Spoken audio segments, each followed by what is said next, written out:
On today's episode, we will interview Jane Haseldine and review her book, The Last Time She Saw Him, the first in the Julia Gooden Mystery Series. Then we will announce our next book. Welcome.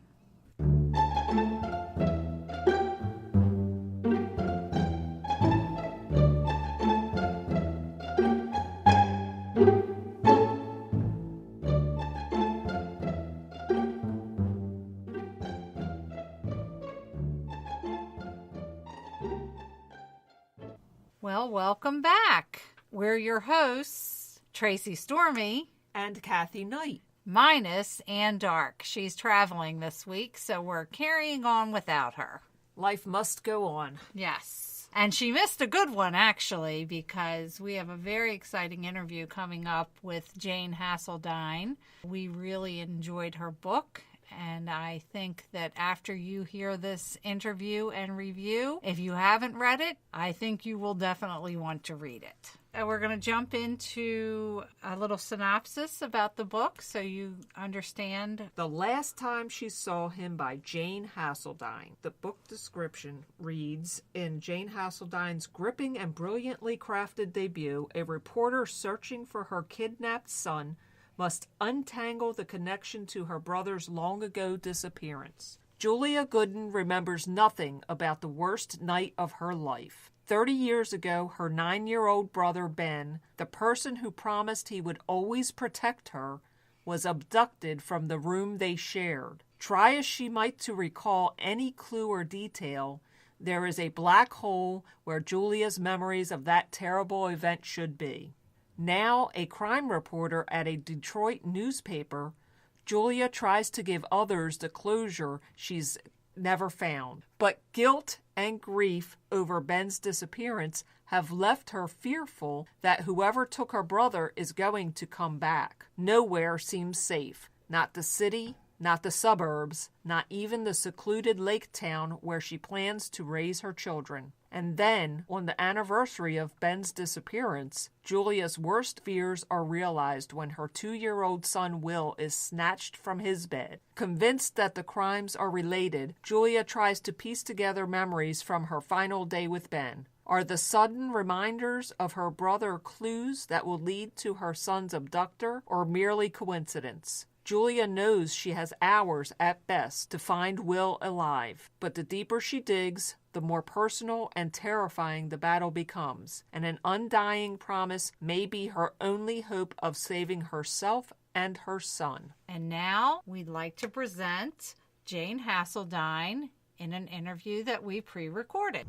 Jane Haseldine is a journalist, former crime reporter, columnist, newspaper editor, and deputy director of communications for a governor. Jane writes the Julia Gooden Mystery Series for Kensington Publishing and currently lives in Southern California with her husband and her 2 young sons. Welcome, Jane Haseldine, to the show. We have some questions that we've prepared for her, and our first question is, when did it dawn on you that you wanted to be a writer?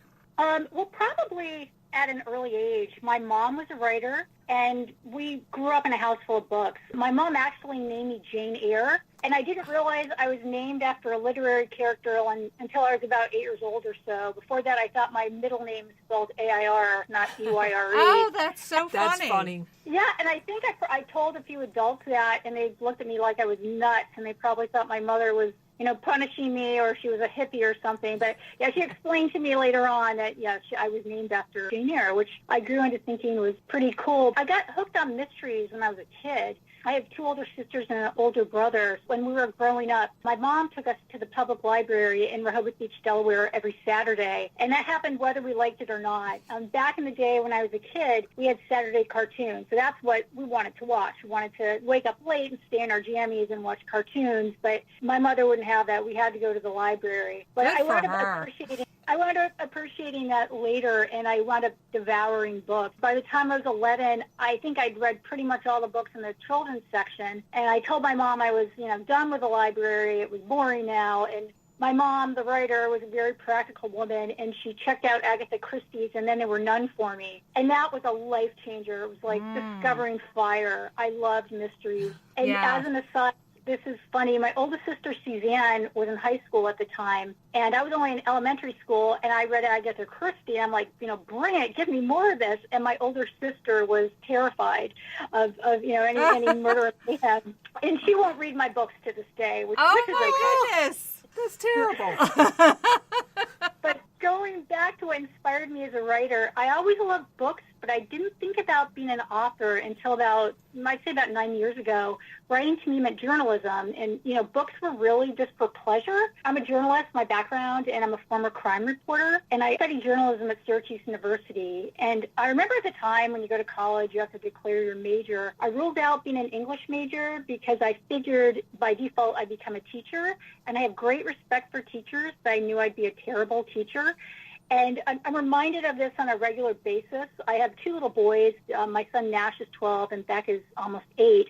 And I volunteer in their classes. My youngest son, Beck, last year was in 1st grade, and I volunteered in his class and have interviewed some very gnarly characters in my day as a crime reporter, but nothing scares me more than when the teacher would leave the classroom when I was volunteering, and I was stuck with, 27, 7-year-old kids, and they'll eat you alive. Yes, they can be very intimidating. Yes. So writing was the right career choice by far. Well, we are very happy that you chose that path. Thank you. You're very sweet. Well, the books are wonderful. We've read all the books, and definitely you made the right decision. But I can imagine that you had quite a few stories from your crime writing days as a journalist. Yeah, definitely. Yeah, I loved being a reporter. I don't think any particular case or story I worked on I used as any sort of plot for my book. I think I tried to pull on experiences that I had, what it's like investigating a case, working with the cops, working a crime scene, getting kicked out of a crime scene, and definitely what it's like to try to investigate or write a story when no one will talk to you. So I hope I've been able to add that experience into my stories and make them seem authentic, because the character, Julia Gooden, the main character, is a crime reporter. Mm-hmm. Right. So what books have helped you define your writing style? I think that I'll answer that by saying which author probably influenced me the most. And to me, that's the master, who's Stephen King. I don't know if either of you ladies... We are huge Stephen King fans. Yeah. Okay. All right. So we're kindred spirits. I knew I liked you. Actually, it's funny. My son, he's 18, and I've been trying to get him to read Stephen King for a couple years. He loves like Game of Thrones and things like that. So finally the other day, my favorite book is The Stand, and so he's actually right now upstairs reading it, and I think he's devouring it. It's it. about time. Love it. That's such a masterpiece. That's one of my favorite Stephen King books. Yeah, I mean, Stephen King's been one of my favorite writers since I can remember. And I get to ask you, ladies, how you feel that, his stories and characters, I mean, no matter how many years have gone by since I've read them, they've stayed with me. I haven't forgotten them. Absolutely. Yes. I think you mentioned The Stand. I think the first book I read of his was The Shining. And here's something interesting. I read it as a teenager, and then I reread it a few years ago, and it was interesting how I looked at the characters in the book differently as I've gotten older, and especially now that I'm a parent. Have you ladies read The Shining? Oh, yes. I've read. Okay. I don't think there's many I haven't read of his. Okay. So the character, you obviously know the character Jack Torrance, the father and struggling author who takes the job at the Overlook Hotel. So when I was a teenager and I read the book, I looked at Jack Torrance really as a black and white, just a bad guy, the antagonist.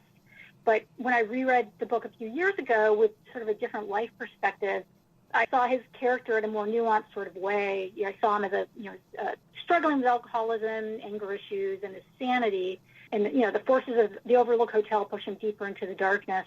But I say another book of Stephen King's that really made a big impact on me was on writing.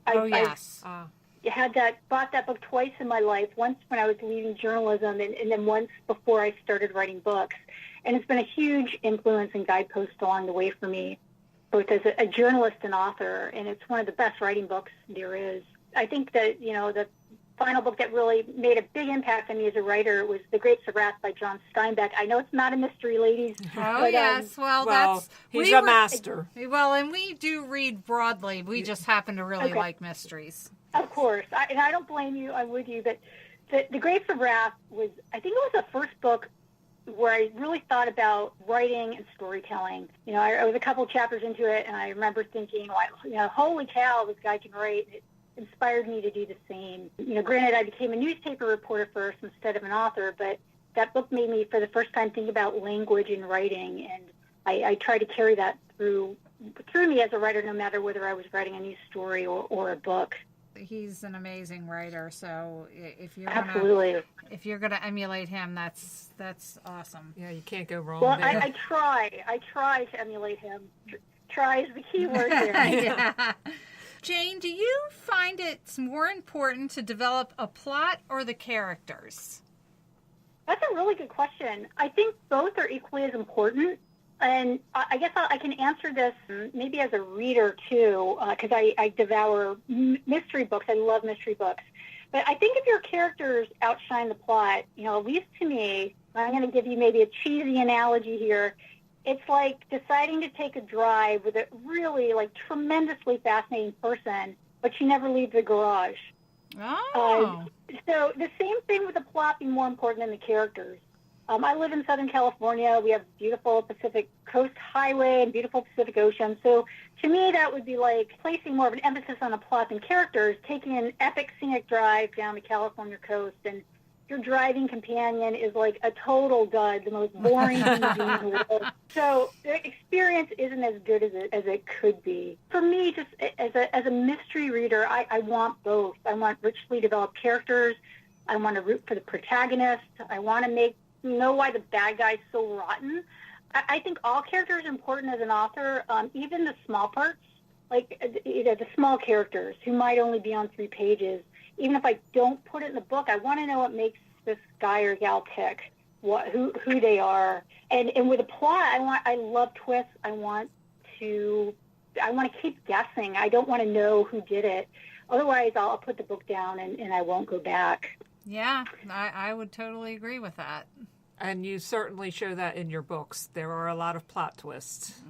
Well, I hope so. I mean, looking at my books with just looking at characters and what I tried to do, and I hope I did, my main protagonist, Julia Gooden, I thought about how would a character react if something that almost broke her as a child happened again to her. There's a bit of background. Julia's a crime reporter, and she's haunted by a long-ago tragedy. Her brother Ben was abducted when they were children, and 30 years later his case is cold. And just looking at Julia's character, that single event shaped everything Julia became as an adult. She becomes a reporter to give others a closure she couldn't find for herself, and she's extremely overprotective of her own 2 sons. And in the first book, the last time she saw him on the 30th anniversary, as you know, of her brother's disappearance, her youngest son is kidnapped, so she has 24 hours to figure out whether sudden reminders of her brother are clues leading to her son's abductor or coincidence. I really was curious about starting this out, looking at the character. How would she react if her worst nightmare happened a second time? When her son's kidnapped, she's no longer a powerless child like she was when her brother was abducted. She's an adult with strong investigative skills and ties to the police. And as far as plots, as I said, I love twists and action. So I hopefully created stories that will take readers on a fast-paced ride with Julia. So to me, again, strong plot and characters should go hand in hand. Well, I think you did an excellent job of meshing the two, because the plot that revolved around Julia and the other cast of characters just, oh my goodness, I love the storyline, and how it carries through to all 3 books I could not put them down. I imagine that Ben's disappearance is really going to kind of be an underlying plot amongst the rest of the series, I'm guessing, but I guess we will see. It definitely does. It's certainly impacted Julia. Here's an aside. I remember when I wrote the first book the last time she saw him, and I sent it to my editor, and he emailed me back. I sent him the changes, and he emailed me back, and he said, I really love the book, and I can't wait to see how Julia grows and develops as the series continues. And it dawned on me, I'm like, oh my God, I've got to make her grow and develop. What am I doing? So I had to think about that. And the third book in the series, Worth Killing For, just came out this year. And it's so thrown a whammy into Julia's life. I mean, she's happy. She's content. In the first book, the last time she saw him, I kind of took a gamble. I didn't know whether readers would like her character. When you first find her, she's a bit neurotic about her own son's protection based